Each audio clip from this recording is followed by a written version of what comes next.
Hello friends, welcome my YouTube channel JS technical cloud. Friend, आज के इस video में हम डेटा फ्रेम की प्रॉब्लम्स को सॉल्व करेंगे कि कैसे डेटा से डेटा फ्रेम क्रिएट करते हैं और कैसे उसको डेटा प्री प्रोसेसिंग की हेल्प से एक क्लीन डेटा सेट में कन्वर्ट करते हैं। ओके फ्रेंड्स, सबसे पहले हम डेटा फ्रेम को क्रिएट करने के लिए पांडास को इंपोर्ट करेंगे। तो इसके लिए फ्रेंड्स हमने लिखा import pandas H P D. Okay, और फिर इसके बाद हमने एक डिक्शनरी ले ली, एक डेटा सेट ले लिया डिक्शनरी, जहाँ पे की वैल्यूज होंगी। की क्या होंगी? की उसके कॉलम्स के नेम होंगे और वैल्यूज के अंदर एलिमेंट होंगे। ओके, अब इसको हमने एक डेटा नेम के वेरिएबल में स्टोर कर दिया। ओके, तो हमारे पास क्या आ गया? एक डेटा वेरिएबल आ गया जिसके अंदर एक डिक्शनरी स्टोर है। ओके, हम चाहते हैं उस डिक्शनरी को एक डेटा फ्रेम में कन्वर्ट कर सके। तो इसके लिए फ्रेंड्स, पांडास के अंदर एक डेटा फ्रेम नाम का एक मेथड होता है जो किसी भी डेटा स्ट्रक्चर को डेटा फ्रेम में कन्वर्ट करता है। ओके, तो इसके अंदर हम क्या डाल देंगे? अपना डेटा डाल देंगे एज ए डिक्शनरी, और हमने pd dot data frame method की हेल्प से उसको एक df नाम के वेरिएबल में स्टोर कर देंगे as a data frame. Okay, हम इसको एग्जीक्यूट करते हैं। तो फ्रेंड, ये इजीली एग्जीक्यूट हो गया, df नाम के वेरिएबल के अंदर डेटा फ्रेम स्टोर हो गया। अगर आपको यहाँ पे डिस्प्ले कराना है तो मैं डीएफ को एग्जीक्यूट करता हूँ, तो आप देख सकते हो आपके सामने एक डेटा फ्रेम आ गया जहाँ पे उसके 3 कॉलम्स हैं और 5 रोज हैं। ओके, तो आप देख सकते हो फ्रेंड्स, यहाँ पे नेम, एज, सिटी, कॉलम्स के नेम क्या हो गए? Name, age and city. अब हम क्या करेंगे? इसकी शेप को डिस्प्ले कराएंगे कि इसकी शेप क्या है डेटा फ्रेम की। इसके लिए डॉट शेप एक मेथड होता है, इसकी हेल्प से हम इसकी जो किसी भी डेटा फ्रेम की शेप को फाइंड आउट कर सकते हैं। हम इसको एग्जीक्यूट करते हैं तो यहाँ पे आप देख सकते हो, यहाँ पे इसकी शेप आ गई 5,3। 5 यहाँ पे क्या है? रोज, और 3 क्या है यहाँ पे? Columns. Row comma columns. Okay, अब क्वेश्चन नंबर 2 पे चलते हैं। यहाँ पे क्वेश्चन नंबर 2 पे है सिलेक्टिंग कॉलम्स एंड रोज, कि कैसे हम किसी भी डेटा फ्रेम से कॉलम्स और रोज को सिलेक्ट करते हैं। ओके, तो सबसे पहले हम कॉलम सिलेक्ट करना सीखेंगे। कॉलम सिलेक्ट करने के लिए आपको एक डेटा फ्रेम लेना अपना, और उसके अंदर एक लिस्ट प्रोवाइड करा देनी है, जिसके अंदर कुछ कॉलम्स के नेम होते हैं जो आपको सिलेक्ट करने हैं। जैसे कि मैं इस डेटा सेट से नेम और सिटी 2 कॉलम को सिलेक्ट करना चाहता हूं, तो मैं कुछ इस तरीके से उसको लिखूंगा। ओके, मैं इसको एग्जीक्यूट करता हूं, तो आप देख सकते हो फ्रेंड, यहाँ पर नेम और सिटी सिलेक्ट हो गए हैं। ओके, अब चलते हैं हम रोज को सिलेक्ट करना सीखते हैं, रो को कैसे सिलेक्ट करते हैं।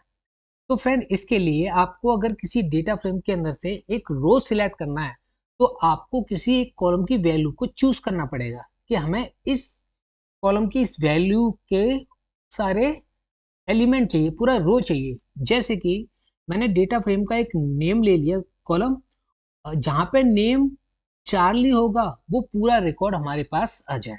ओके, तो इसके लिए मैं क्या करूँगा? डेटा फ्रेम लूंगा, डॉट लॉक मेथड लगाऊंगा, और इसके अंदर मैं कॉलम का नेम दे दूंगा, उसके अंदर एक वैल्यू दे दूंगा जिस नेम से हमें पूरा रिकॉर्ड चाहिए। ओके, मैं इसको एग्जीक्यूट करता हूँ, तो आप देख सकते हो फ्रेंड, यहाँ पे नेम चार्ली होगा, वो उसका पूरा का पूरा रिकॉर्ड यहाँ पे डिस्प्ले हो जाएगा। ओके, यहाँ पे नेम भी आ गया, एज आ गया और सिटी भी आ गई। तो इस तरीके से आप किसी भी डेटा फ्रेम से कॉलम्स को सिलेक्ट कर सकते हो और रोज को। अब बात करते हैं फ्रेंड्स हम फिल्टरिंग डेटा की। क्वेश्चन नंबर 3, कैसे किसी डेटा में से डेटा को फिल्टर किया जाता है। ओके, तो इसके लिए फ्रेंड्स हम क्या करेंगे? तो पहले अपना डेटा फ्रेम लेंगे, इसके अंदर हम एक कंडीशन डाल देंगे जो किसी कॉलम की कंडीशन होगी। जैसे कि डेटा फ्रेम की एक कॉलम हुआ एज, जहाँ पे एज 30 से ज्यादा होगा वो सारा का सारा रिकॉर्ड यहाँ पे डिस्प्ले हो जाएगा as a data frame. Okay, हम इसको एग्जीक्यूट करते हैं, तो आप देख सकते हो यहाँ पे एज कितनी है? 30 से ज्यादा, 35 एंड 32, यहाँ पर रिकॉर्ड आ गया। तो इस तरीके से आप डेटा को फिल्टर कर सकते हो। अब चलते हैं हम क्वेश्चन नंबर 4 पे। Adding and deleting columns. Data frame के अंदर कॉलम को कैसे आप ऐड कर सकते हो और कैसे उसमें से किसी कॉलम को डिलीट कर सकते हो। तो सबसे पहले हम कॉलम को ऐड करना सीखेंगे। किसी कॉलम को ऐड करोगे तो आपको ध्यान रखना चाहिए कि उस कॉलम के अंदर कितने एलिमेंट हैं। ओके, अगर आपके गिवन एलिमेंट, जो आपके दिए हुए एलिमेंट हैं, अगर वो डेटा फ्रेम के रोज के बराबर हैं तो वहां पे कोई एरर नहीं आएगा और आपका जो कॉलम है वो इजीली डेटा फ्रेम में ऐड हो जाएगा। ओके, जैसे कि यहाँ पे मैंने देखा कि डेटा फ्रेम के अंदर कितने रिकॉर्ड्स हैं, कितने रोज हैं, तो आप देख सकते हो यहाँ पे 5 रोज हैं। तो इसका मतलब हम एक जो न्यू कॉलम को ऐड कर रहे हैं उसके अंदर कितने एलिमेंट होने चाहिए, वैल्यूज होनी चाहिए 5। ओके, तो हमने एक कॉलम नेम ले लिया सैलरी और उसको हमने डेटा फ्रेम में ऐड कर दिया। अब इसके अंदर हम एलिमेंट डालेंगे, वैल्यू डालेंगे, ओके, एज ए लिस्ट। तो यहाँ पे हमने 5 वैल्यूज ले ली इन अ लिस्ट। ओके, हम इसको एग्जीक्यूट करते हैं। तो फ्रेंड ये इजीली एग्जीक्यूट हो गया है। अगर आपको इसको डिस्प्ले कराना तो आप देख सकते हो। मैं इसको एग्जीक्यूट करता हूँ डीएफ को, तो यहाँ पे आप देख सकते हो यहाँ पे एक एक्स्ट्रा कॉलम ऐड हो गया सैलरी, जिसके अंदर वैल्यूज क्या है 50,000, 60,000, 70,000, 55,000 या 65,000। ओके, ये तो हो गया मेथड कि किसी डेटा फ्रेम के अंदर कॉलम को ऐड करने का। अगर आपको डेटा फ्रेम से कॉलम को डिलीट करना है तो कैसे करोगे? तो इसके लिए फ्रेंड्स आप ड्रॉप मेथड का यूज करोगे। वो कैसे करते हैं? सबसे पहले डेटा फ्रेम लोगे, डॉट लगा के ड्रॉप मेथड को लगा दोगे और इसके अंदर उस कॉलम का नेम दोगे जिस कॉलम को आपको डिलीट करना है। ओके, जैसे कि मैं सिटी नाम का जो कॉलम है उसको मैं डिलीट करना चाहता हूँ, तो ड्रॉप के अंदर मैं कॉलम का नेम दे दूंगा और इसके बाद मैं एक्सिस 1 दे दूंगा क्योंकि हम कॉलम वाइज इसको डिलीट करना चाहते हैं। तो मैं इसको एग्जीक्यूट करता हूँ। तो फ्रेंड ये इजीली एग्जीक्यूट हो गया। अगर आपको ये डीएफ डिस्प्ले करा के देखना है कि डेटा फ्रेम के अंदर सिटी नाम का जो कॉलम है या नहीं है, तो आप इसको एग्जीक्यूट करके देख सकते हो। मैंने डीएफ को एग्जीक्यूट किया तो आप देख सकते हो या इसके अंदर जो सिटी नाम का कॉलम था वो यहाँ से ड्रॉप हो गया। ओके, तो फ्रेंड इस तरीके से आप किसी भी डेटा फ्रेम के अंदर कॉलम को ऐड कर सकते हो और डिलीट कर सकते हो। अब आप चलते हैं क्वेश्चन नंबर 5 पर। Handling missing values. यहाँ पे क्या करेंगे, मिसिंग वैल्यूज को हैंडल करना सीखेंगे। अगर आपके डेटा फ्रेम के अंदर मिसिंग वैल्यूज हैं तो आप उसको हैंडल करना सीखना चाहिए आपको। जैसे कि अगर किसी मिसिंग वैल्यूज को हैंडल करना, तो यहाँ पर 2 मेथड होते हैं मिसिंग वैल्यूज को हैंडल करने के। पहला होता है कि आप उस मिसिंग वैल्यूज को ड्रॉप कर दो, दूसरा होता है फिल करना। आप उस मिसिंग वैल्यू की जगह कोई भी वैल्यू को आप ऐड कर सकते हो, फिल करते हो, रिप्लेस कर सकते हो, जिससे वो मिसिंग वैल्यू हैंडल हो जाए। ओके, तो इसके लिए सबसे पहले मैं क्या करता हूँ, एक नंपाई पाइथन की लाइब्रेरी है उसको मैं इंपोर्ट करता हूँ। ओके फ्रेंड्स, मैंने इसको इंपोर्ट कर लिया है। अब मैं नंपाई जो पाइथन की लाइब्रेरी, इसकी हेल्प से मैं अपने डेटा फ्रेम के अंदर नन वैल्यू को इंसर्ट करूंगा। ओके, जैसे कि मैं कॉलम ले ले रहा हूँ एज। एज जो हमारा कॉलम है उसके अंदर मैं 2 नन वैल्यू को इंसर्ट करूंगा। उसकी जो लोकेशन होगी क्या होगी, इंडेक्सिंग 1 और इंडेक्सिंग 3।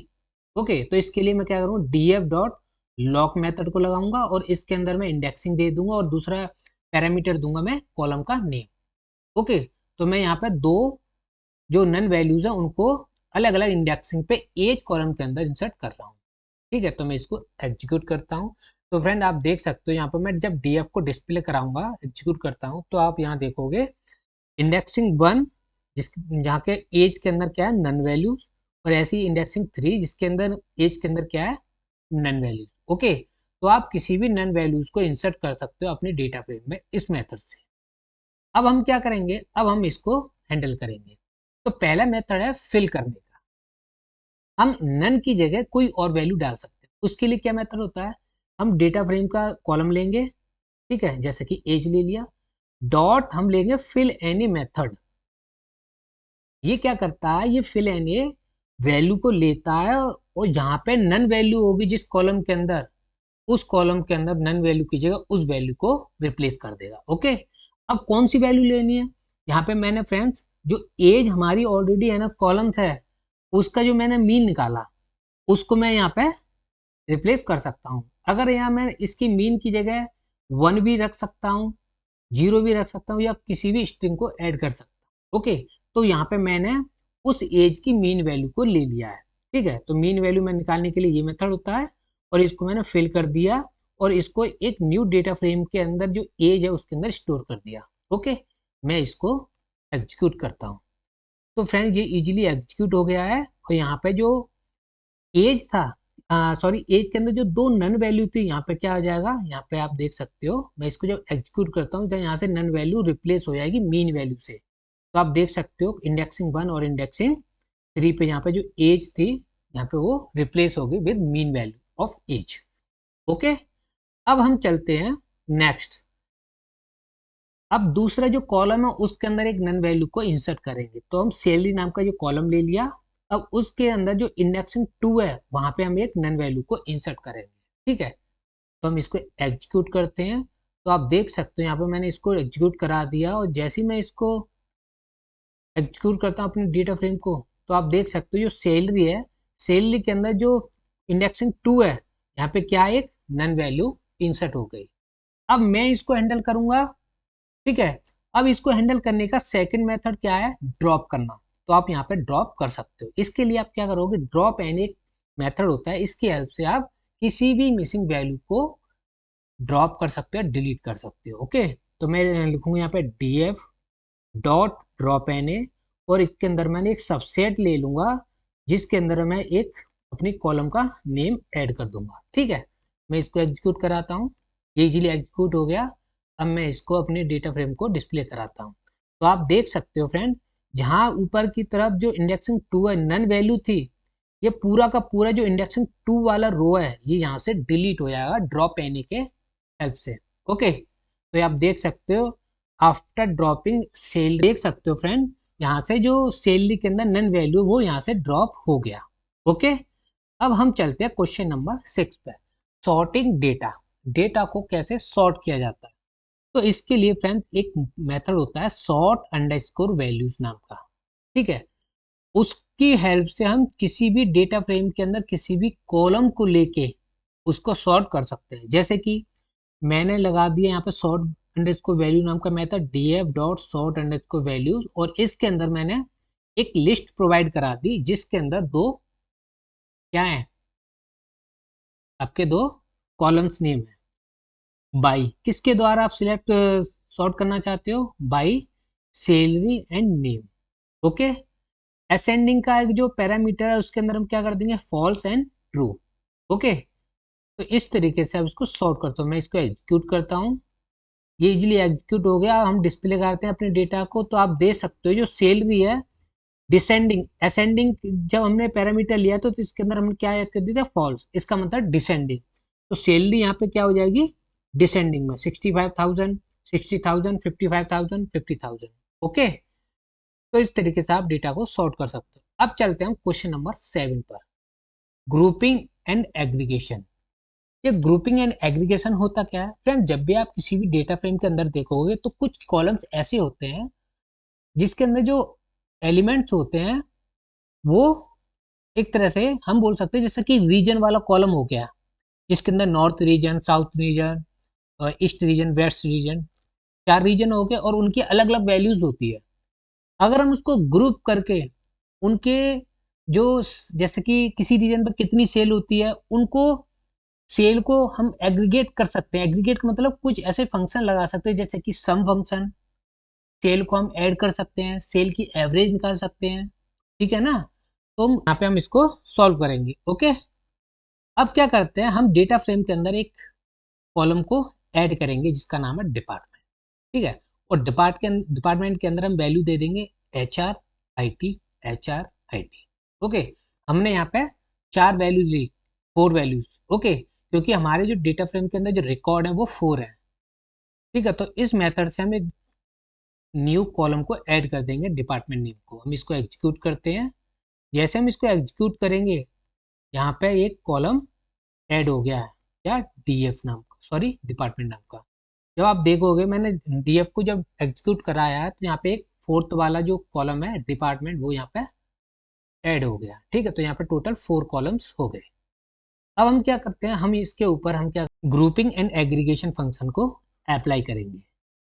तो सबसे पहले हम क्या करते हैं, ग्रुप बाय लगाएंगे, df dot group by method लगा लिया, और इसके अंदर हम किस कॉलम से ग्रुप बाय करते हैं, तो हम यहाँ देखते हैं डिपार्टमेंट, एच आर ग्रुप में हो जाएंगे, आई टी ग्रुप में हो जाएंगे। ओके, तो यहाँ पे हमने डिपार्टमेंट डाल दिया कि हमारा जो डेटा फ्रेम के अंदर जो डिपार्टमेंट नाम का कॉलम है उसके ऊपर क्या ग्रुप बाय फंक्शन लग जाए। ठीक है, और ग्रुप बाय लगने के बाद हम क्या करेंगे, जो सैलरी का कॉलम है वो क्या हो जाए, उसका मीन निकल के आ जाए।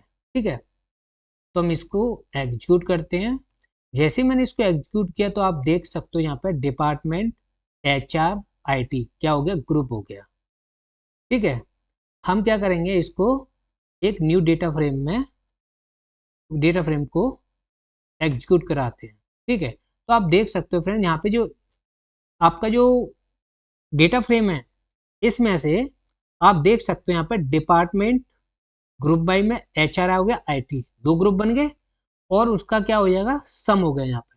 जैसे कि HR एक में कितनी क्या है, 65। ठीक है, और इसमें क्या है HR में 55। जब इनका हमें मीन निकालना है, एवरेज निकालना है, तो आप इसका टोटल जब करोगे 1,20,000 हो जाएगा। जब इसका हाफ निकालोगे, मीन निकालोगे, तो कितना आ जाएगा, 60,000। तो आप यहाँ पे देख सकते हो यहाँ पे क्या हो गया, 60,000। इसी तरीके से IT का देखोगे, यहाँ 60,000, यहाँ 50,000। जब दोनों को ऐड करोगे कितना होगा, 1,10,000। जब इसका मीन निकालोगे तो कितना हो जाएगा, यहाँ पे 55,000। तो आप देख सकते हो यहाँ पे क्या आ गया, 55,000। अगर हम ये मीन की जगह क्या सम निकालना चाहें, जैसे कि मैं सम नाम का जो एग्रीगेटिव फंक्शन है इसको अप्लाई करना चाहता हूँ, तो मैं इसको एग्जीक्यूट किया। ठीक है, जैसे ही एग्जीक्यूट किया मैंने डेटा फ्रेम को डिस्प्ले कराया, तो आप देख सकते हो फ्रेंड्स, यहाँ पे जो HR का जो ग्रुप बाय करके कितना हो गया, 1,20,000, और IT का हो गया 1,10,000। ओके, क्योंकि हमने यहाँ पर सम जो नाम का एग्रीगेटिव फंक्शन है वो सैलरी के ऊपर अप्लाई कर दिया। तो इस तरीके से आप ग्रुपिंग एंड एग्रीगेटिव फंक्शन को अप्लाई कर सकते हो। अब हम चलते हैं क्वेश्चन नंबर 8 पर, स्ट्रिंग ऑपरेशंस। स्ट्रिंग ऑपरेशन, जैसे कि अगर आपके डेटा फ्रेम के अंदर कोई कॉलम ऐसा है जिसके अंदर स्ट्रिंग एलिमेंट है, जैसे कि नेम, ठीक है, डिपार्टमेंट, ये क्या स्ट्रिंग। अगर आप चाहते हो कि वहां पे कुछ स्ट्रिंग के ऑपरेशन लगाएं तो कैसे लगाओगे, तो सबसे पहले हम क्या करते हैं, किसी भी डेटा फ्रेम के अंदर जो वैल्यूज हैं, स्ट्रिंग वैल्यूज हैं, उनको अगर हमें अपर केस में लेके आना है तो कैसे लेके आएंगे, तो इसके लिए फ्रेंड्स हम सबसे पहले क्या करेंगे, कॉलम्स लेंगे। ठीक है, जैसे कि नेम नाम का कॉलम ले लिया हमने इस डेटा फ्रेम से, DF से, उसके अंदर स्ट्रिंग लगाएंगे और डॉट अपर मेथड को लगा देंगे। ओके, और इसको हम उसी के जो नेम नाम का कॉलम है उसके अंदर स्टोर कर देंगे। जैसे मैंने इसको अपर मेथड को यहाँ पे एग्जीक्यूट किया, तो जो हमारे डेटा फ्रेम के अंदर जो नेम नाम का कॉलम है उसके अंदर जो वैल्यूज हैं वो क्या है, लोअर केस में है। ठीक है, तो ये जैसे ही मैंने इसको एग्जीक्यूट किया इस कोड को, तो ये क्या होंगी, ये सारी की सारी अपर केस में हो जाएंगी। ठीक है, हम इसको प्रिंट करते हैं। मैंने लिखा DF, इसको जैसे ही मैंने एग्जीक्यूट किया तो आप देख सकते हो जो नेम नाम का जो कॉलम है उसके अंदर जितनी भी वैल्यूज आएंगी वो क्या हो गई, अपर केस में हो गई। ओके, तो कुछ इस तरीके से आप स्ट्रिंग ऑपरेशन को अप्लाई कर सकते हो। अब हम नेक्स्ट देखते हैं लेंथ। अगर आपको किसी भी डेटा फ्रेम के अंदर जो वैल्यूज हैं, स्ट्रिंग वैल्यूज हैं, अगर आपको उनके काउंट करना है तो कैसे करोगे, तो काउंट करने के लिए आप लेन मेथड को या लेन फंक्शन को यूज कर सकते हो। ओके, तो हमने इसका न्यू कॉलम नेम दे दिया, नेम लेंथ। हम चाहते हैं कि जो नेम नाम का कॉलम है उसके अंदर जितने भी नेम है उन सब की लेंथ यहाँ पे डिस्प्ले हो जाए और एक न्यू कॉलम के अंदर स्टोर हो जाए। ओके, हम इसको एग्जीक्यूट करते हैं। तो हमने फ्रेंड्स इसको एग्जीक्यूट कर दिया। अब जैसे हमने इसको डिस्प्ले कराया, DF को हमने एग्जीक्यूट कराया, तो आप देख सकते हो यहाँ पे नेम अंडरस्कोर लेंथ नाम का एक अलग से कॉलम ऐड हो गया, जिसमें सारे के सारे जो नेम के अंदर जो वैल्यूज हैं, नेम है, उनकी जो लेंथ यहाँ पे दिखाई दे जाएगी, जैसे कि ईवी 3 लेटर हैं, बॉब 3 लेटर हैं, डायना 5 लेटर हैं, एलिस 5 लेटर हैं। ओके, तो इस तरीके से आप स्ट्रिंग ऑपरेशन को परफॉर्म कर सकते हो। अब हम चलते हैं क्वेश्चन नंबर 9 पे, मर्जिंग डेटा फ्रेम्स। अगर आप चाहते हो कि हमारे पास दो डेटा फ्रेम है, उन दोनों डेटा फ्रेम को एक बना दूं, तो कैसे करेंगे? तो इसके लिए हम सबसे पहले क्या करेंगे, दूसरा डेटा फ्रेम लेंगे। ठीक है, हमारे पास तो अभी इसमें एक डेटा फ्रेम है डीएफ, हम क्या चाहते हैं कि दूसरा डेटा फ्रेम भी क्रिएट करें। तो यहाँ पे फ्रेंड्स हम ले लेंगे पीडी डॉट डेटा फ्रेम को कन्वर्ट कर दें एक, क्या करते हैं, डिक्शनरी के अंदर ऐड कर देंगे, जिसके अंदर क्या होगा, नेम और एक्सपीरियंस। कितनी कॉलम होंगे इसमें? 2 कॉलम, जिसके 3 वैल्यूज रहेंगे। ओके, हम इसको df2 नाम के डेटा वेरिएबल में स्टोर कर देंगे। जैसे मैं इसको एग्जीक्यूट करता हूं तो हमारे पास df2 नाम का एक सेकंड डेटा फ्रेम आ गया। अब मैं चाहता हूं जो मेरा सेकंड df2 नाम का डेटा फ्रेम है वो हमारा डिस्प्ले हो मर्ज हो जाए df नाम के वेरिएबल के साथ। जैसे कि मैंने यहाँ पे ले लिया नेम और एक्सपीरियंस, 2 डेटा फ्रेम हो गए। अब मैं चाहता हूँ df और df2 दोनों मर्ज हो जाए, तो इसके लिए मैं मर्ज मेथड का यूज करूंगा। सबसे पहले पीडी लेना पांडास डॉट मर्ज मेथड लगाना है, और उसके अंदर हम पैरामीटर में ले लेंगे दोनों डेटा फ्रेम df और df2। अब हम क्या चाहते हैं कि किस कॉलम बेस पे हम इसको मर्ज करें, तो हम यहाँ ऑन के अंदर डालेंगे नेम, क्योंकि दोनों डेटा फ्रेम के अंदर जो कॉमन कॉलम होगा उसी के बेस पे आप इसको क्या कर सकते हो, मर्ज कर सकते हो। तो यहाँ पे हमारा नेम नाम का जो कॉलम है वो दोनों में कॉमन है। ठीक है, तो क्या हो जाएगा, नेम। अब किस तरीके से मर्ज करना चाहते हो, लेफ्ट ज्वाइन। ठीक है, यहाँ पर राइट ज्वाइन भी होता है, ठीक है, लेफ्ट ज्वाइन होता है, अपर ज्वाइन होता है, लोअर ज्वाइन होता है। ये क्या होता है, ज्वाइन टैब। ठीक है, मर्ज करने का तरीका। अब हम इसको एग्जीक्यूट करके df अंडरस्कोर मर्ज नाम के एक अदर कॉलम में, सॉरी डेटा फ्रेम में स्टोर कर देंगे। और हमने इसको, जैसे हमने इसको मर्ज किया वो मर्ज हो गया, और जैसे हमने इसको डिस्प्ले कराया तो आप देख सकते हो ये मर्ज हो गया। यहाँ पे एज, सैलरी, डिपार्टमेंट नेम और एक्सपीरियंस हमें क्या हो जाएगा, ऐड हो जाएगा, क्योंकि हमारा जो सेकंड डेटा फ्रेम है उसके अंदर एक्सपीरियंस नाम का एक कॉलम है, वो यहाँ पे आप देख सकते हो। क्योंकि नेम दोनों में सेम थे तो यहाँ पे आ गया। ठीक है, नेम तो सिंगल रहेगा। अब चलते हैं क्वेश्चन नंबर 10 पे, और final question, basic statistical summary. अगर आप चाहते हो कि हम अपने डेटा फ्रेम की बेसिक स्टैटिकल समरी को, तो आप किस तरीके से देख सकते हो, तो इसके लिए फ्रेंड्स आप क्या करोगे, डिस्क्राइब नाम का एक फंक्शन होता है, या हम बोल सकते हैं मेथड होता है, उसकी हेल्प से आप अपने जो डेटा फ्रेम की जो स्टैटिकल समरी है वो फाइंड आउट कर सकते हो। ओके, हम क्या करते हैं, इसको हम एग्जीक्यूट करते हैं, तो आप देख सकते हो फ्रेंड्स यहाँ पे स्टैटिकल समरी यहाँ पे डिस्प्ले हो गई। जो हमारा एज नाम का कॉलम है वो सैलरी और नेम लेंथ, मतलब यहाँ पे स्टैटिकल समरी सिर्फ न्यूमेरिकल कॉलम की ही आएगी, यहाँ पे स्ट्रिंग कॉलम की नहीं आएगी। जहां जहां न्यूमेरिकल कॉलम होगी, जैसा कि एज, सैलरी और नेम लेंथ, ये क्या उसके न्यूमेरिकल कॉलम। अब इसकी यहाँ पे क्या होगी, स्टैटिकल समरी, जैसे कि काउंट 4, कितने काउंट है 4, मीन वैल्यू क्या है 29.5, एज की standard deviation, minimum value 25 percentile, 50 percentile, 75 percentile and maximum value. ये क्या है, ये इसकी स्टैटिकल समरी है। तो फ्रेंड्स, अगर आपको ये मेरा वीडियो अच्छा लगा है तो प्लीज़ मेरे वीडियो को लाइक कर दीजिए, और चैनल को सब्सक्राइब कर दीजिए, प्रेस कर दीजिए बेल आइकन, जिससे न्यू नोटिफिकेशन आप तक पहुंच सके। Thank you so much.